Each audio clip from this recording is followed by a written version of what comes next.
Manic Monday. Except it's just manic in my head. Because I've been in this office space all day by myself today. It's 10 to 6. It's been an absolute dream. I've had my phone turned over. I haven't been on social media. I have just been working. Like the good old days. This was my to-do list for today. Lots of brand partnership content I've got to deliver with really tight deadlines.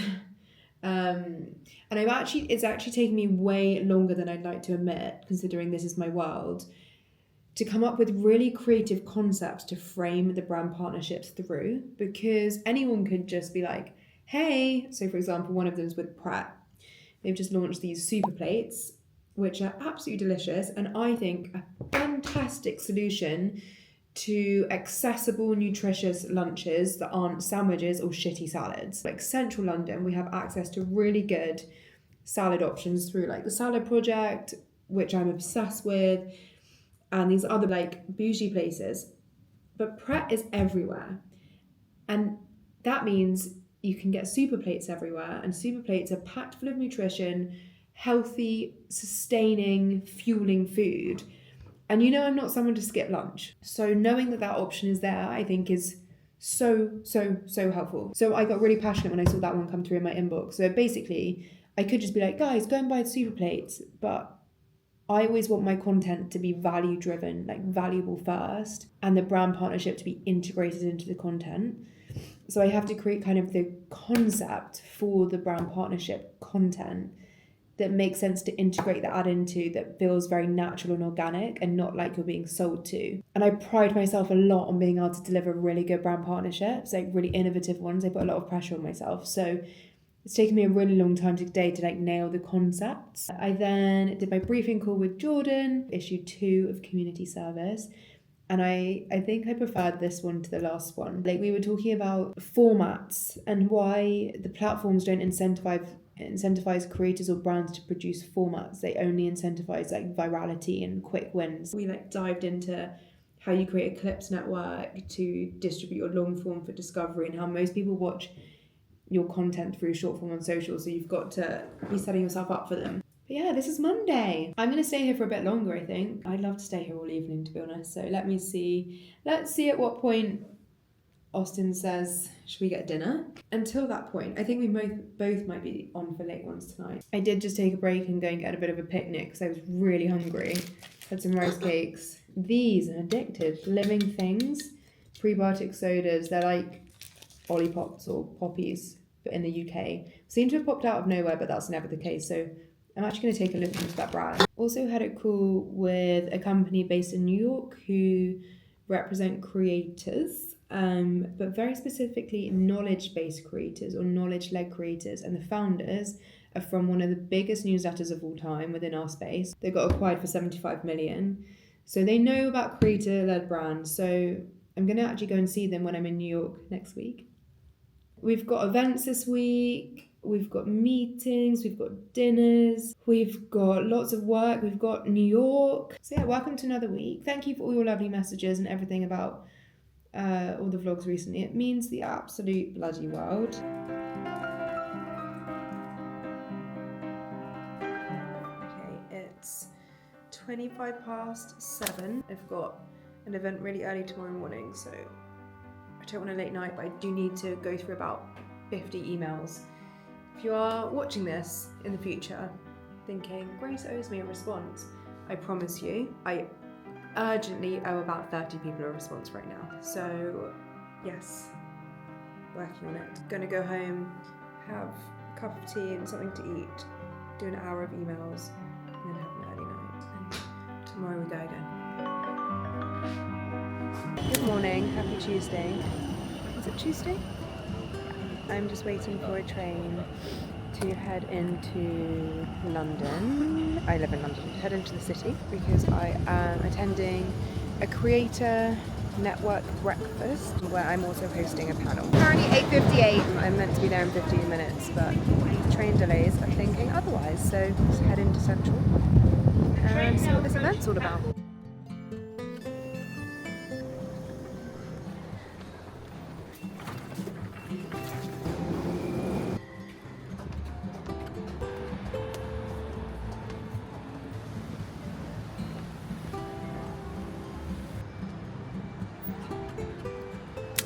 to you, Grace, to introduce your panel. Thank you. Well, when we did a briefing, we had a couple of thoughts on this idea of whether brands need creators or creators need brands. You believe that it's got to be mutually beneficial, right? Yeah, big time. In the same way, like, I guess any kind of business or value exchange has to be. The end of that question is do brands need creators more than creators needs brands? Yeah, and I don't know. I don't think so, right? Because that growth of the nano community and stuff, the amount like high percentages of people who consider themselves creators of a population, like no people aspire to be content creators as like a career right now, and like I've been doing this for again 8 years, so that was the first time somebody thought they could monetize it. Now people are like aspiring to be this. So this underlying growth of nano creators, all the platforms that are available, these people do also need brands to I don't know, they're selling their audiences, right? And that's why I keep talking about it, but like the data from an advertiser or agency point of view, the data of who these people follow, putting that content in the hands of them, like they need to know how to create storytelling content that ultimately they can sell to brands and advertisers. So like it's a value exchange between everybody. It's just important we do it in the right way and utilize that growth of under here, because somebody with 700 million followers doesn't necessarily give you the same amount of performance as somebody with 5. I do think I would just add though, brands need creators. Creators are not a nice to have anymore. They are a must with any marketing campaign, and I kind of think of them as the evolution. So I used to work in PR and I used to call up journalists to ask them to write about a product, and that was my role, that I had to bring every publication and get them to write about this product. So somebody who read that publication that was part of my target audience would read that. Creators almost a kind of an evolution of that comms and media format. They really are creating culture themselves. They are tapping into audiences. So yes, I do think brands need to rethink how they work with creators, and they are needed, I think, in a marketing campaign. So it is having that balance, I think, whilst allowing a creator to absolutely do their thing, what works. I think also just the last thing is, it depends on the cadence of campaigns you want to do as a campaign, as a company, sorry. I think a great example is Nike. Nike pretty much relied on years of just doing a couple mad campaigns that would just go viral for incredible, meaningful content, but they've just been big flops, and I think that's because the storytelling is on. It's nothing like they could do back in the day. And if you bring the creative in-house, think about the probability. It's literally, something will stick. If you're going to do 20, 30 videos a week, one of those are likely going to stick. So just the probability of what you want by bringing creators into the mixer can then amplify whatever you're doing like 100-fold. Okay, so all wrapped up at the creator event.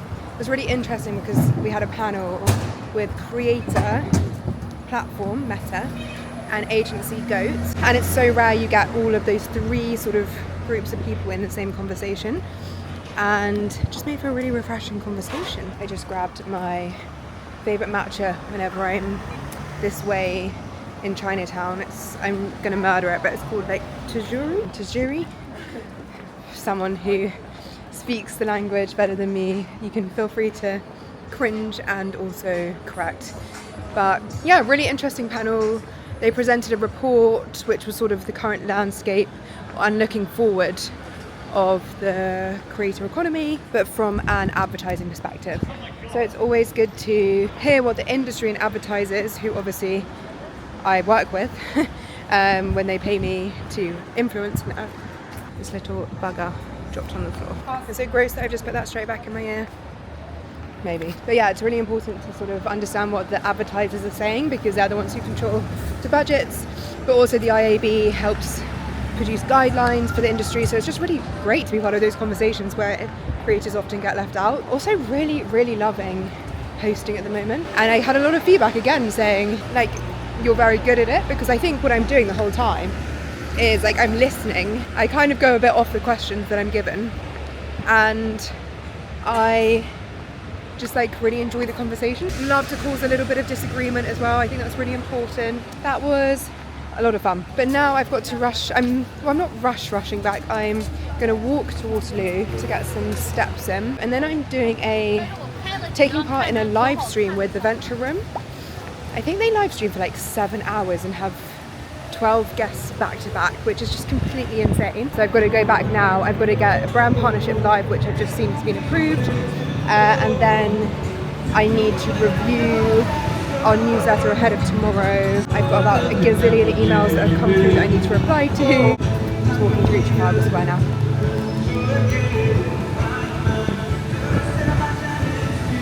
I'm so quick to romanticize other cities, and I think I do a really bad job of romanticizing the city I live in, which is why I'm trying to, well, one, I'm trying to walk more because it keeps me active. It reminds me to like enjoy where I live. Okay, let's go home and get on with a load of tasks before this live stream.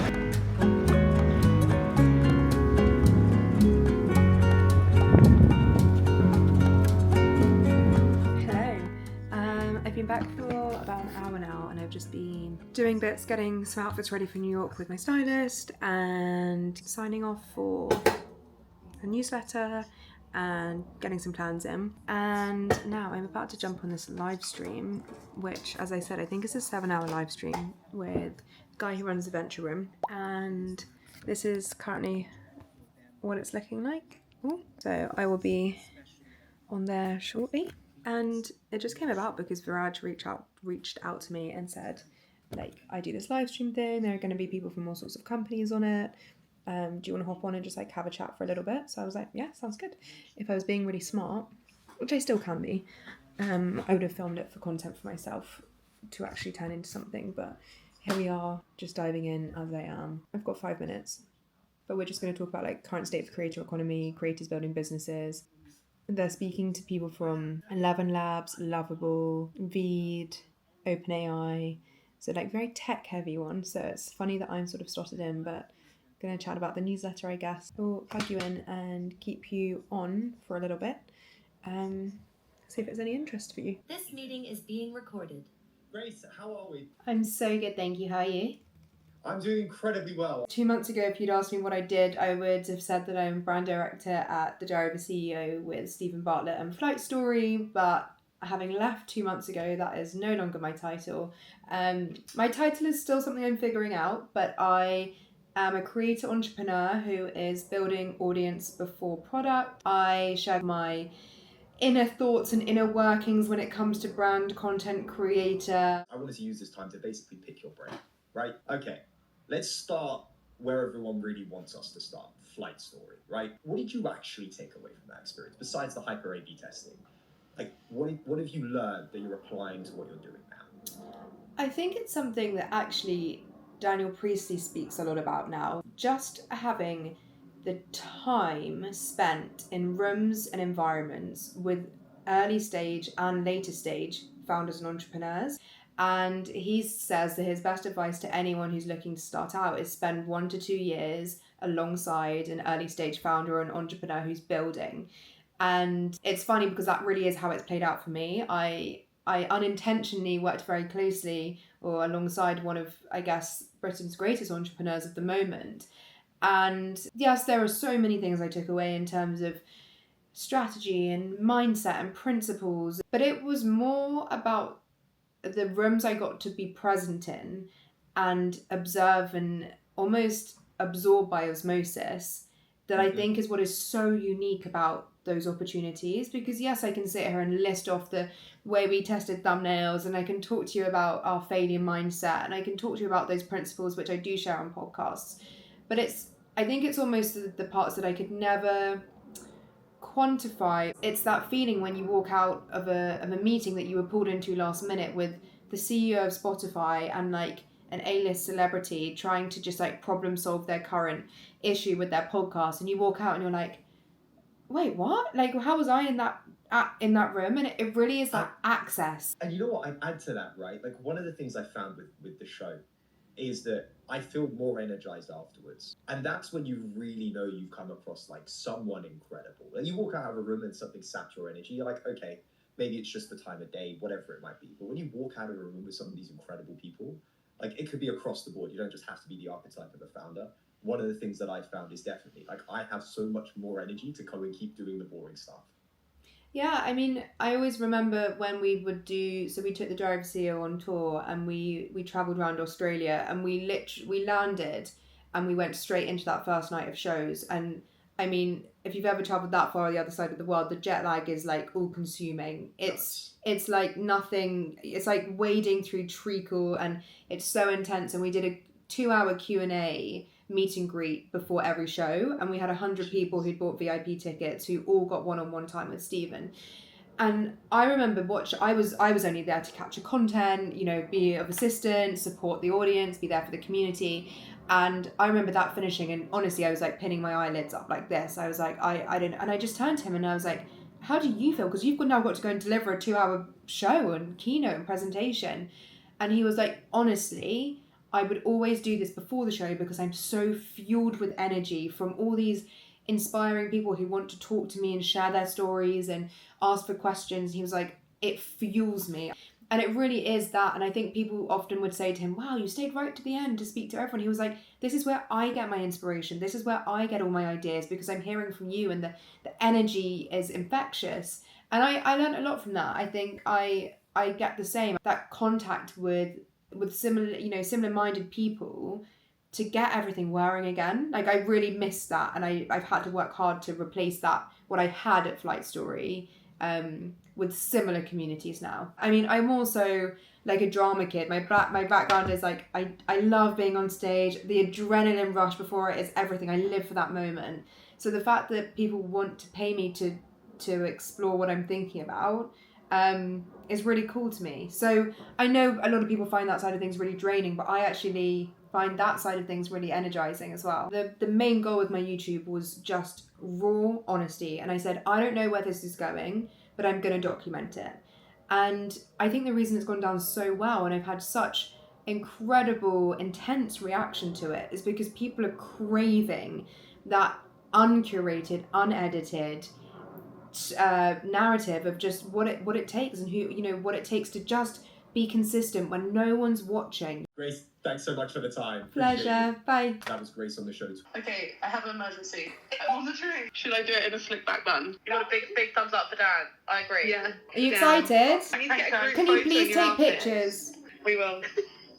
Oh my god, have fun. Bye. Only I would get interrupted on a live stream by my friend who is currently on a train to Washington to the White House. Like, what? So proud.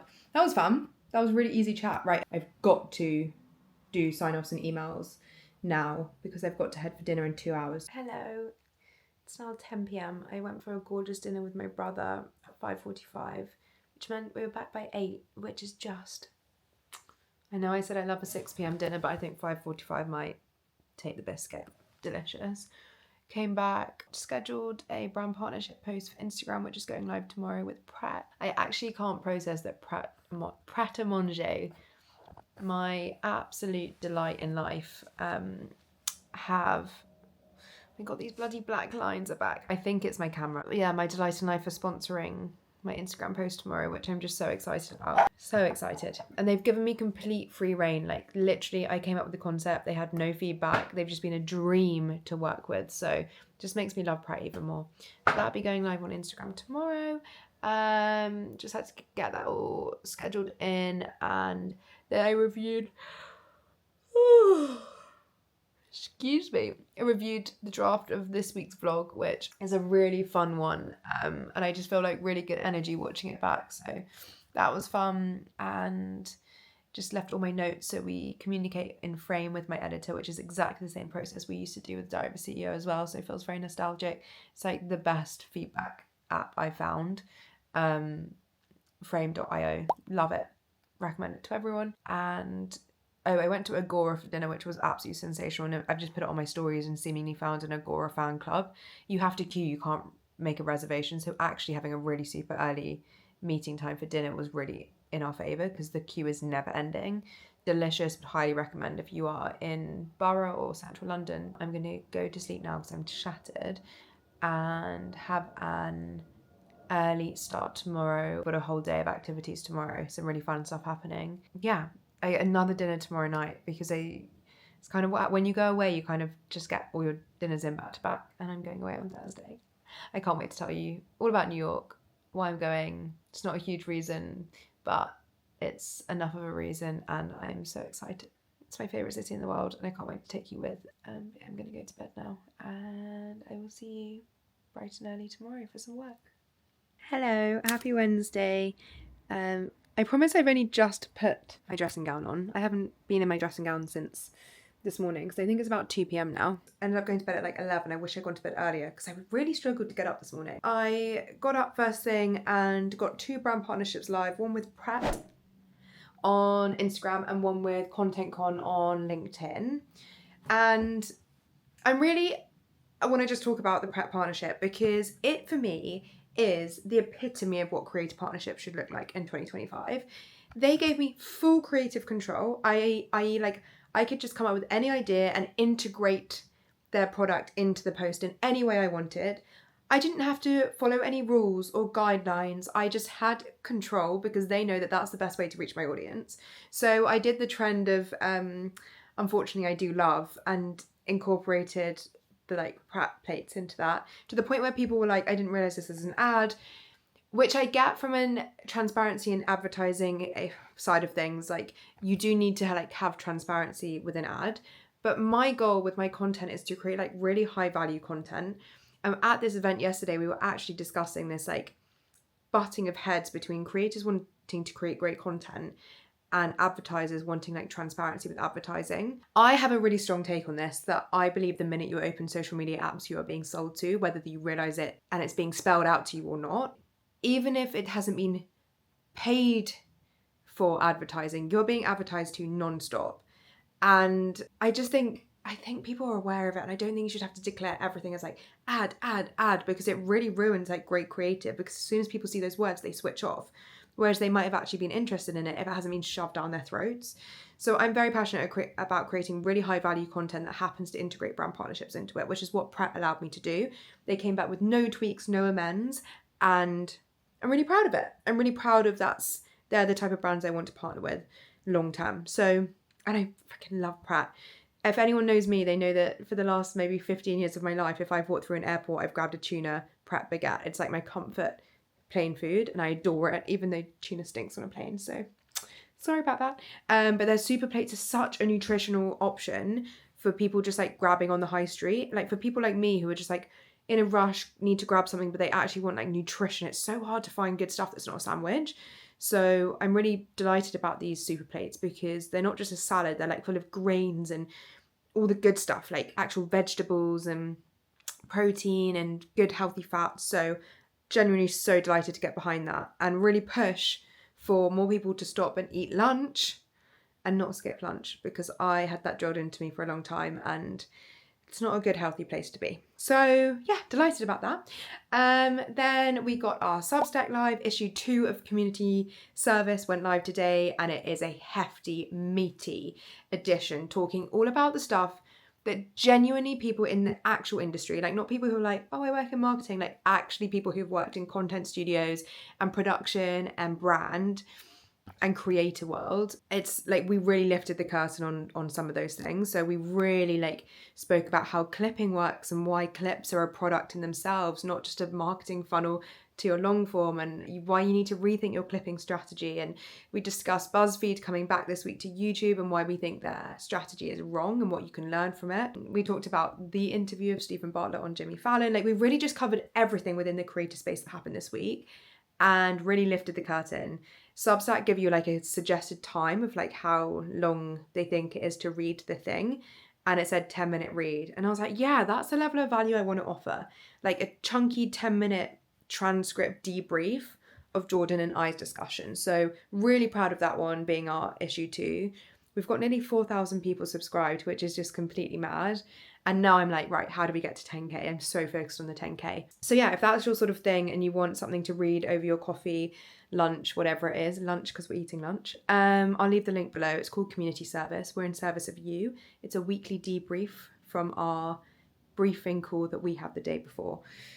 So yeah, bloody loving it. So good to keep me sharp on everything that's happening, but also just working through the debate that Jordan and I have on how we move this industry forward, and sharing the takeaways for you in there is a really valuable way to do it. I will highlight that it is paid. It's a £5 subscription per month. You can either pay £5 per month monthly, or I think it's £50 a year, which means you only pay for 10 months, not 12.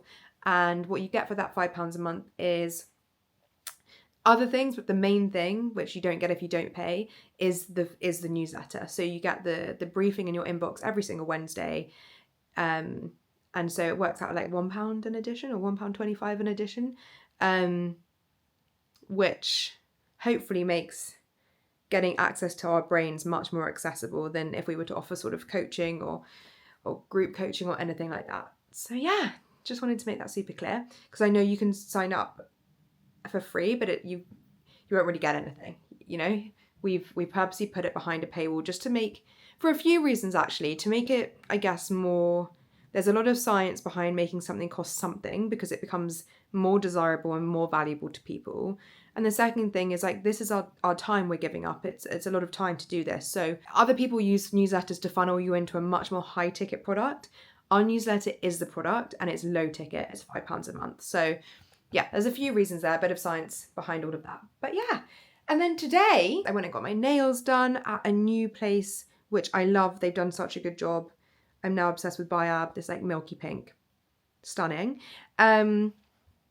Although I did try to get 4 line bikes there, and every single one has had their pedals removed. I don't know if you've seen all of this news about people removing the pedals from line bikes, but I swear to God, someone needs to introduce a ban, or someone needs to introduce online, you can report when you get to the bike and something's wrong, which I always do because I want to be helpful.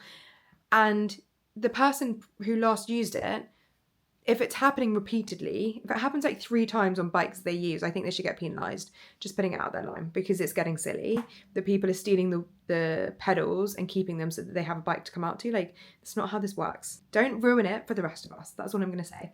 And then I've come back and finally finished the deck, which I said I was going to do for a many chat summit that I'm speaking at, which is pre-recorded, which is interesting. So I've had to submit my deck for my virtual keynote that I'm going to deliver today. And then I've just done like an hour and a half replying to all inquiries on all inboxes and DMs and everything. And I just feel very grateful. Like, I feel very grateful that people are so passionate about working with me, but it also makes me want to formalize my offerings into a website so people can go in and go, okay, what does she offer? What can I access? And create some like processes to it. Because right now I'm pretty much, me and my partner are manually replying to every single one with like tailored offers. And of course there needs to be that level of like interaction, but I also just want to make the first stage easier. So that's something I'm thinking about. I also am just having a real creative burst today, and I've had loads of ideas for content. So when I'm on the plane tomorrow, I'm probably going to draft all of those out. I love doing that on a plane journey. But now, this was meant to be a quick check-in. We're at 8 minutes 50. I am going to do a big tidy of the flat. I've got loads of washing in, like, just going. I need to do my makeup now because Pretty Lavish, who are a female clothing brand, are doing gifting today for a jumper which I was obsessed with last year, and they've got a new colour coming out and they're hand delivering it on like a Vespa. So I'm gonna get ready because I want to make content about it when it happens. I think they're coming in about an hour. So I'm gonna do my makeup now, and I've had an idea to create like a piece of content for that as well, about why I think what people get wrong about, let's turn some lights on, what people get wrong about influencer gifting and why Pretty Lavish have got it so right, because they've actually listened and observed their customers who are loyal and who actually use and wear the product, and are then rewarding them through gifting rather than like trying to acquire new customers who don't care about the brand. So I'm gonna do my makeup now, and then I've got to go into London because I've got a meeting with a talent agency, and I can talk a lot about why I haven't signed with talent management or a talent agency.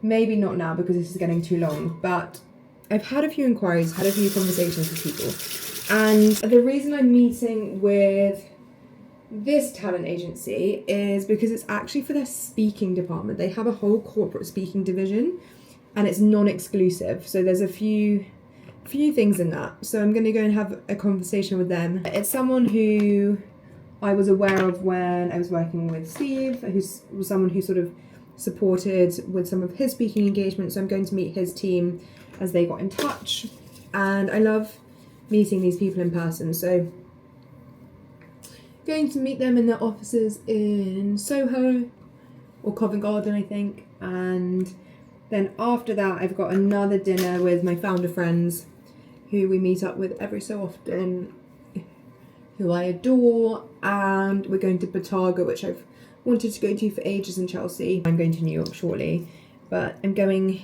tomorrow and it's my favourite city in the world, and I don't get excited for going anywhere else like this apart from New York. But the thing I get more excited for is like being able to do really focused work on the plane. Like I absolutely adore. Often like not buying the Wi-Fi and just getting into like proper ideation. Okay. See you in a bit. Okay, I am all ready and I'm actually laughing at myself because I'm going to sound like one of those people on TikTok who tries to sell you a light, which I'm not. It is just hilarious the difference it makes using a light for filming content. Like, I don't know why I waited so long to order one. I just wanted a good quality one. I didn't want one that was crap, and I kind of got away with it for a really long time. But now it's getting into the darker months and I want to record content. I can't have it as an excuse, so I just got this. Look, and this is the difference. It is mad. And now I can't get it to balance. But I've just filmed on top of a box because it's not a full tripod. I just filmed the intro to what will be the reel that I'm going to make for this gifting brand drop-off from Pretty Lavish. But because you're the vlog, I'm just going to explain it on here as well in a more long-term version while I wait for them to arrive. Oh, she'll be with you ASAP. So I need to go outside, I think. The founder is on a Vespa coming to drop off a new season version of a jumper that I lived in last winter. And the reason I'm obsessed with this as a campaign is because they're thinking about it differently in that they're not rewarding just the biggest influencers with the biggest following. They're rewarding customers. Like, I was a customer who lived and wore and celebrated that jumper last year. It was a viral jumper. I loved it. I lived in it. And so they're creating this activation for people who've actually like shown love for the brand, not just people who aren't affiliated with the brand, which I think is so critical. I think what people see through like the disposableness of like transactional brand activations, or like big brands get in trouble for like doing these big gifting moments. And the reality is it's the customers who are actually purchasing the product, which is why we're seeing this big push into community and brand advocacy rather than influencer marketing, is because the customers actually want to be rewarded, and they're the people who are going to shout about your brand the loudest anyway. So yeah, I'm going to go get ready to see this activation. Hi!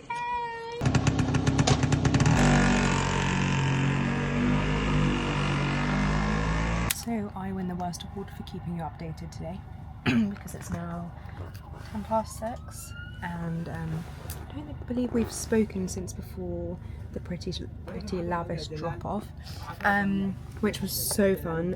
But I literally had to run into London, into Soho, for a meeting with a talent agency who specialise in speaking, especially corporate speaking. Now I've just come to Victoria, jumped in a cab because I'm going for dinner on the other side of London. I'm going for dinner with Liv Jenkins, who has featured I think more than anyone else in this vlog, for good reason. Lucy from Free Soul, Cherry from 400, and Marissa from Perfect Head. So she's our new addition to dinner tonight, which is so exciting. And I am so excited because we're going to Bottarga. It's been on my list forever. I was listening to Jamie Lang on Shameless, but I think it's like an interview guest series while they're in London. And he said this amazing line, which I'm absolutely going to butcher, but I'll put in what he actually said. It was something about like taking shortcuts. Trying to find shortcuts will only ever take you the long way round. I'm going to put in what he actually said. And what happens is in the world of entertainment is, you guys know this, right? I'm sure, especially reality TV, you get given this golden ticket into this amazing world, but you haven't done anything for it. I mean, I was just myself. So then what happens is you think, well, I'm just going to be given another show. That doesn't happen. And you get given this opportunity and it's a shortcut. But when you take a shortcut in life, there's always a long road round. But it's just something that this like concept of anyone trying to shortcut anything, whether it's like growth or business success or whatever it is, like social media, basically is always going to pay for it somehow. Like, there's always going to be a catch. And I think that I just thought it was really interesting, and it was something I hadn't really thought about before, so I thought I would share it here. So let's talk about New York. So, New York is one of my favourite cities in the world, and I'll explain why. I've lived in London my whole life. So people come to London, whether you live in the UK or in Europe or wherever, and you move to London and you're like, oh my god, it's so busy, it's so big, there's so much happening, so buzzy, so much energy, so many like founder conversations, entrepreneurs, everyone's building, it's very exciting. This is my base level. So for me, when I go to New York, I get that same feeling, because New York for me is like London on steroids. But I think there's like a significant, like profound difference between the two, in that in London, yes, we have amazing communities and are amazing entrepreneurs, and I found my people. People aren't very forthcoming, or I guess generous, with supporting you on your journey to be successful, on the most part. Obviously you have amazing people who are going to support you and do everything, and like I have the most supportive people around me, but like on the most part people are a bit cold to celebrate success. Whereas when you go to New York, I was there last time, I had coffee with a few people I'd never met before, a few people from social media, a few people I did know or whatever. Every single one of them, when I'd be like, okay, so I'm thinking about doing this, they'd be like, you need to call this person right now, here's their number, they're amazing, you two are going to get on so well, they're all connectors and they're facilitators, and they want it to happen then and there, like today. They're not like, oh, I'll email you someone in like 3 weeks time. They want to see other people's success because it like celebrates them and puts them in a position of like the connector. And I just love the energy. Like for me, when you're building something, the energy is so infectious. I just love the city. The last time I came back from this time last year, I went for 10 days as well, but I was with work for a couple of days and then was with a friend for a couple of days, and I came back and I was like, I need to move here. Like I absolutely must make this happen. I must move here. And then I came back to London and bought a house.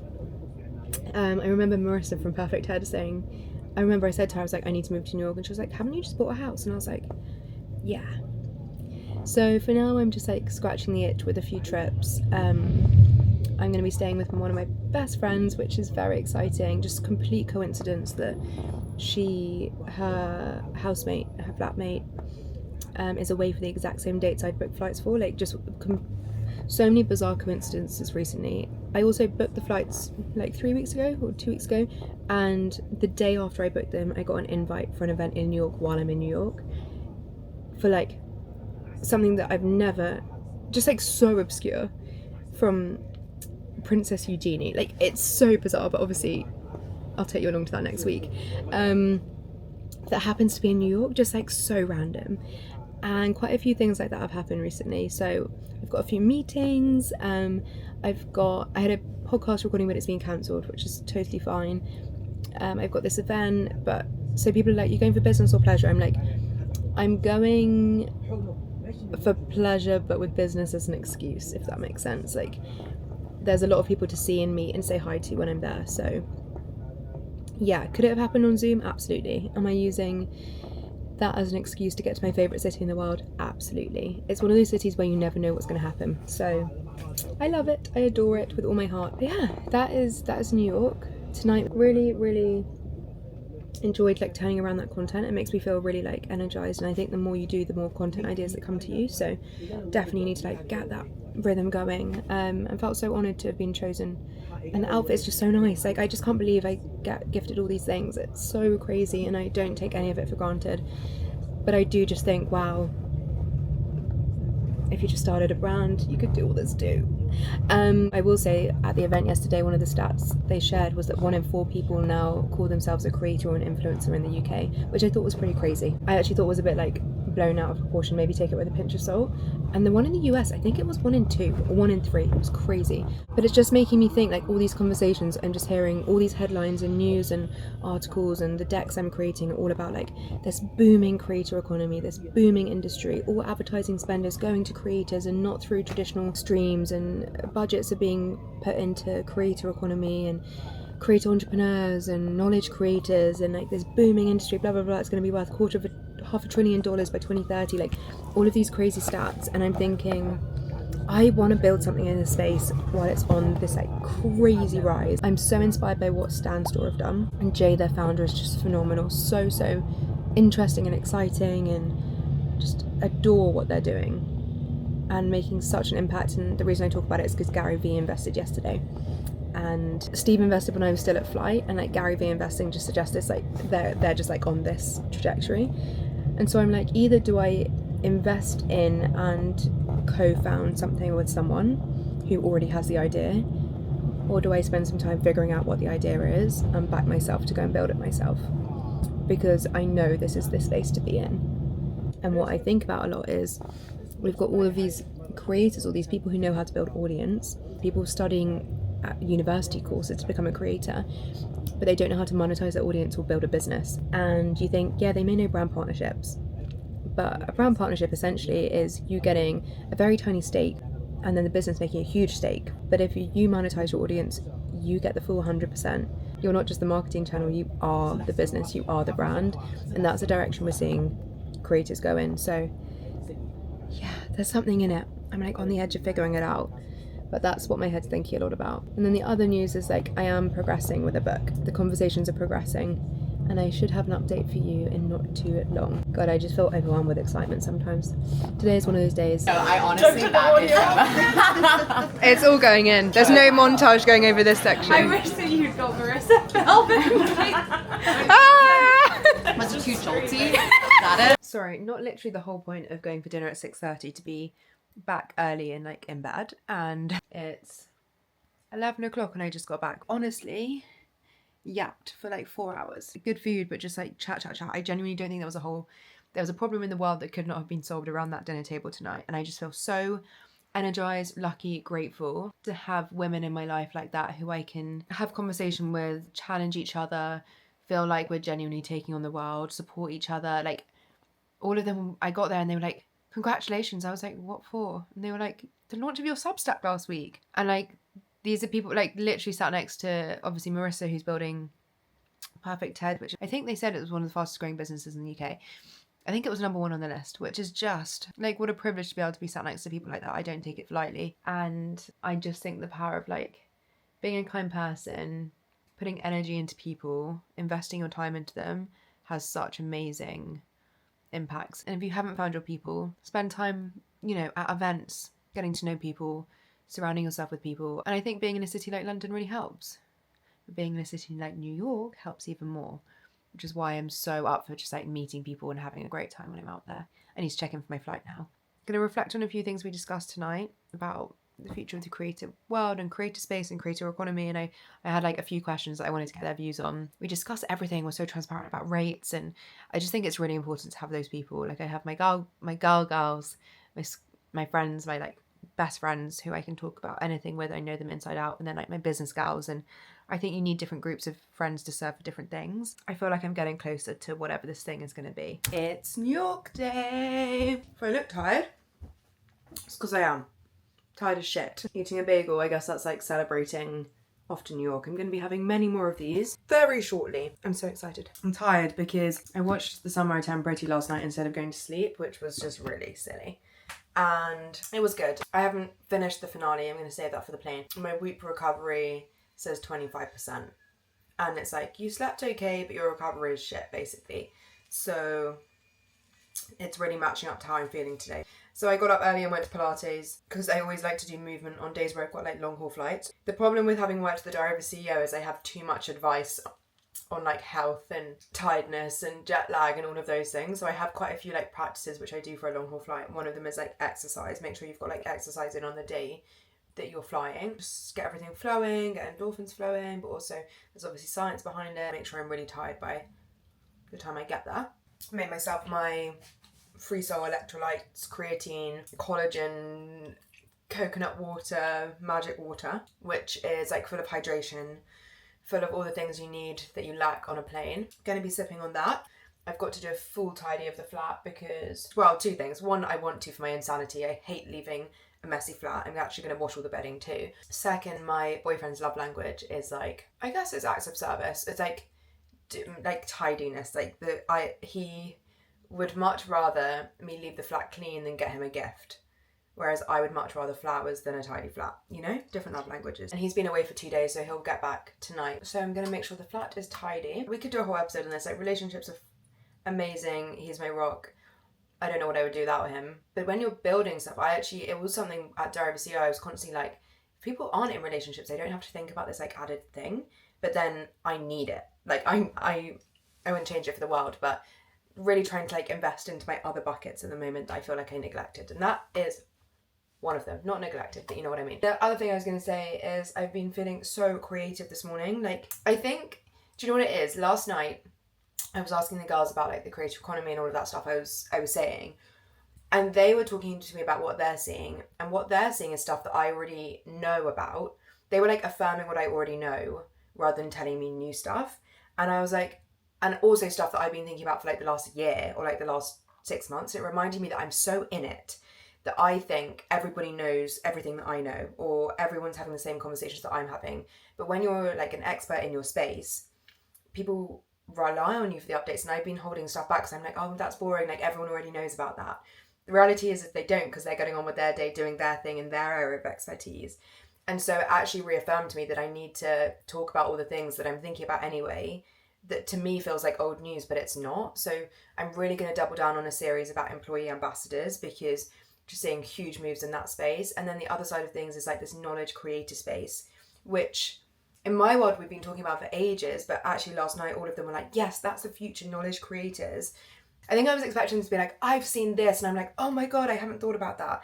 But the reality is they just kind of reaffirmed all the stuff I'm already talking about or already know, and that I should talk about that. I just think it's a really important reminder that we get so wrapped up in our own worlds that we think everybody knows as much as we do. The reality is people look to you for your expertise. So it might seem simple and obvious and basic to you, but talk about it. That is your content, like that is your area. I'm always like, everyone knows about this stuff, and it's like, oh no, they don't. Because I'm living and breathing it. In the same way I don't know about your specialism in your industry. Like, I need you to tell me everything because I'm not spending my days in it. But we get so caught up thinking everybody knows what we know because of the echo chambers that we're in. It's such a bizarre concept. Moral of the story: if it seems obvious to you, it probably doesn't seem obvious to everyone else. And your obvious is someone else's like delight or surprise or shock or intrigue. So don't hold back on the things that seem obvious. So then on the plane, I'm gonna not connect to Wi-Fi, but what I love to do is load my inbox, get on the plane, and then draft all of my replies to everything, because I owe so many people more replies. I did a chunk of like 2 hours yesterday, and then obviously what happens is you do it and then it gets refilled. My skin is having a bit of a nightmare at the moment. This thing on my chin is so painful, so just want to keep it real. I think I just haven't really stopped, and I haven't been looking after my skin enough. I haven't been drinking my collagen and electrolytes, so it's probably just a combination of everything. I'm sure the plane will make that 10 times better. Jokes. I will get a face mask for the plane so that I can hydrate. Okay, let's clean the flat, pack, deliveries, and get to the airport. Have I said I'm so excited? I'm so excited. I have literally no time to be recording this, but I feel so lucky at the moment. I feel like the luckiest girl in the world. You know when that TikTok trend where it's like you just tell yourself you're lucky and then good things happen to you? I genuinely... I ordered some parcels. They didn't come yesterday, and I was like, oh, no chance. None of them are going to come. All from different places. Just went downstairs. All of them delivered with half an hour to go. Happy girl. Although I'm also going to have to do the returns before I leave. And I've got to leave in about half an hour, and I've still got to tidy the flat. So, and wash my hair. Wish me luck. But yeah, I just want to acknowledge the universe working in my favour. There's been many a times when I've ordered something that I needed to go somewhere and it hasn't come. So I'm feeling extra grateful for when it does and putting positivity out into the universe. No, sorry, you're going to have to ignore everything else around this. Is this not the cutest present you have ever seen in your life? With the gorgeous handwritten note from the Friday Croissant Club, because obviously I have a croissant every Friday and they've like picked up on it, and it's also their brand. Like, I've never known a brand to be a better match for me in my entire life. I cannot wait to wear this. I'm taking this to New York with me. I'm obsessed. Obsessed. That is what happens when you listen and watch and observe. There has never been a better match. I'm obsessed. Thank you so much, Friday Croissant Club. Also, this is absolutely gorgeous. Lifestyle health community focused on helping you make small everyday shifts that create bigger changes. This is so gorgeous. Okay, I'm so late. I've got to go. Can't lie, that became completely manic. And I've left half an hour later than I wanted. Luckily, I'm not someone who gets to the airport early anyway. I've got a hair mask in, my hair is wet. At Gatwick Airport, it's a choice. And you know what I said about being lucky? So this morning at Gale's, I bought a health shot, and I put it in the fridge. I completely forgot to have it, which means it's just wasted, which is really annoying. I left the house and I was like, oh, I forgot to do my shot. Got to the station, what were they handing out? Which they've never done before. Free shots. So I ended up getting 2. Like, I can't tell you how many things like this keep happening. Okay, train's here. Let's go to New York, baby.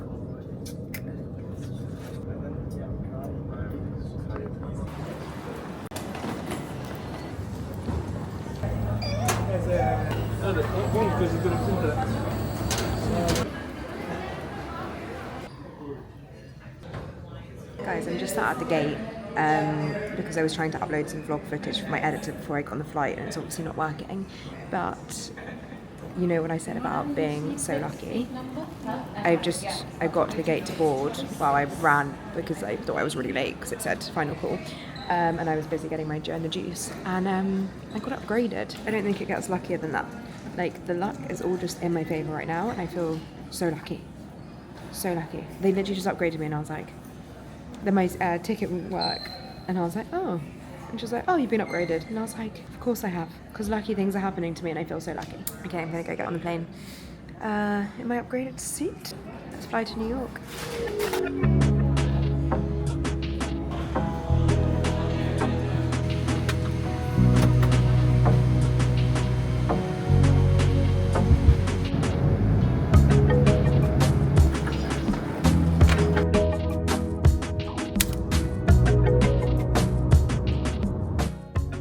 Okay, so I'm going to be the worst person in the world and wrap the vlog here and make you wait for next week to see my week in the life in New York. I've had the best weekend. It's so nice when your friend lives in a city and she's basically just taking me along to all her plans. So I'm not like a tourist, I'm just like going to dinner parties and like basically living her very, very packed social itinerary. And then this week, like, she's in the office and then like I'm living my full life here in New York. I've got meetings, I've got events, I've got coffees. I'm so busy in the best way. So I thought next week will be a week in the life of my life in New York, going to all my favorite spots, just living my best life. So I thought we'd leave it here, wrap here. Next week, you'll have the full debrief. Thank you for spending the week with me. The big thing that I fixed, actually, I just want to say, I was noticing that like my last 2 vlogs were just not getting pushed to new people. Like the numbers had all dropped. Everything was like low watch hours were lower, total viewership was lower. And I was like, it's weird because everything was kind of going on a very like strong upward trajectory. And I was like, that's weird. And then I looked at my YouTube account and realized I'd been blocked from AdSense, which is the advertising platform, how you see ads when you're watching this. And it said no ads were being shown in my vlogs. And YouTube prioritizes videos they can make money on in the algorithm. So they push videos with advertising, and so my videos hadn't been being pushed, and I noticed a real like distinct drop, which is really interesting. So I've just spent the morning actually filling in this like 20-minute form, it's not too long, to verify my like status as a taxpayer in the UK. So hopefully everything is now up and running. I don't know if they will, in hindsight, put ads in my old videos, or if those 2 are just kind of like, is what it is. So don't just like assume your content is bad necessarily, always investigate. So had to get that sorted this morning just so I'd share in case anyone ever experiences anything similar. Hopefully we get back to base level and then we can start climbing because I've got a lot in store. I'm just gonna level it up, even though I know you guys love this and I get the best energy from this YouTube audience. Like, it just feels like the best in the world. I wanna do more for you. So there's more coming, there's more in the works. Well, we're in New York now. And I have a different New York energy when I'm here. It's a whole new personality, it's a different alter ego. I've got to go for brunch. Thank you so much for being here.